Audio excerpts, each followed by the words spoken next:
আমাদের দুর্ভাগ্য, আমাদের এই বাংলাদেশে এক ধরনের রাজনীতি গড়ে উঠেছে, যেই রাজনীতি আপনার সঙ্গে সাধারণ মানুষের দুঃখ কষ্টের সঙ্গে খুব একটা সম্পর্ক নাই, যার ফলে দেখা যায় যে মানুষের ভাগ্যের কোনো পরিবর্তন হয় না।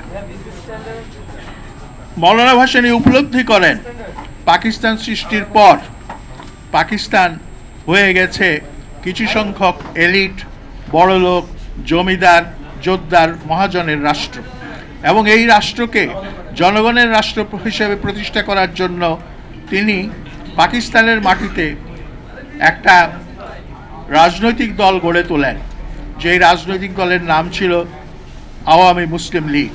1949 সালের 23 জুন এই রাজনৈতিক দলটি প্রতিষ্ঠিত হয় এবং মওলানা ভাসানী প্রথম পাকিস্তানের বুকে বিরোধী দলীয় রাজনীতির প্রবর্তন ঘটান, এবং সেদিন যদি এই রাজনীতির সৃষ্টি না হতো তাহলে গণতন্ত্রের সংগ্রাম পরবর্তীকালে এত বেগবান হতে পারত না। আপনারা জানেন, যুক্তফ্রন্টের যে নির্বাচন হয়েছিল 1954 সালে, সেই নির্বাচনে যুক্তফ্রন্ট বিশাল বিজয় পেয়েছিল। যেই মুসলিম লীগ 1947-এ পাকিস্তান অর্জনের জন্য বিশাল ভূমিকা পালন করেছিল, সেই মুসলিম লীগের কবর রচনা হয় তৎকালীন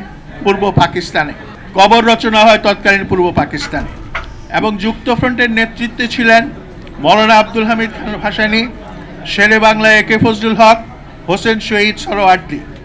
এদের মধ্যে মওলানা ভাসানী, বিশেষ করে মওলানা ভাসানী যেই ভাষায় কথা বলতেন সেটা ছিল জনগণের ভাষা।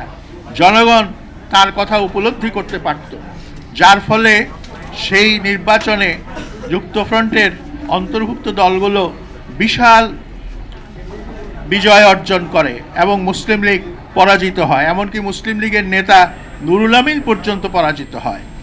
যাই হোক, এভাবে তিনি তৎকালীন পাকিস্তানে গণতান্ত্রিক আন্দোলন গড়ে তোলেন। 1957 সালে এসে যখন হোসেন শহীদ সোহরাওয়ার্দী পাকিস্তানের প্রধানমন্ত্রী, তখন আওয়ামী লীগের একটা সম্মেলন হয় কাকবাড়িতে, এবং সেই সম্মেলনটা ছিল পূর্ব পাকিস্তান কৃষ্টি সম্মেলন। সেই সম্মেলনে মওলানা ভাসানী যেই দাবি উত্থাপন করেন, সেই দাবি হচ্ছে পাকিস্তানের প্রদেশগুলোর জন্য পূর্ণ আঞ্চলিক স্বায়ত্তশাসন এবং পাকিস্তানের জন্য একটা স্বাধীন পররাষ্ট্র নীতি,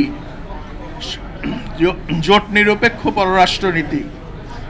কিন্তু এটা, এই যে পূর্ণ আঞ্চলিক স্বায়ত্তশাসনের যে কর্মসূচি, সেটা আওয়ামী মুসলিম লীগের কর্মসূচি হলেও, পরবর্তীকালে আওয়ামী লীগের কর্মসূচি হলেও হোসেন শহীদ সোহরাওয়ার্দী সাহেব প্রধানমন্ত্রী হয়ে গিয়ে এই কর্মসূচির কথা ভুলে যান, এবং তিনি বলেন যে পূর্ব পাকিস্তানকে 98% স্বায়ত্তশাসন দিয়ে ফেলা হয়েছে, আর বাকি যে 2%, এই 2%-এর জন্য তিনি প্রধানমন্ত্রী রয়েছেন, সুতরাং এই 2%-এর জন্য চিন্তা করার কোনো কারণ নেই। এইভাবে সেই সময় পূর্ব বাংলার বা তৎকালীন পূর্ব পাকিস্তানের যে স্বাধিকারের যে সংগ্রাম, সেই সংগ্রামকে নস্যাৎ করে দেওয়া হয়েছিল। এরই বিরুদ্ধে মওলানা ভাসানী প্রতিবাদ জানান, কিন্তু ক্ষমতার রাজনীতিতে দেখা যায় যেহেতু তখন আওয়ামী লীগ ক্ষমতায় ছিল, সেই জন্য দেখা গেছে যে আওয়ামী লীগের বেশিরভাগ সদস্য তারা সোহরাওয়ার্দী সাহেবের সঙ্গেই থেকে যান, মওলানা সাহেবের সঙ্গে আসেননি।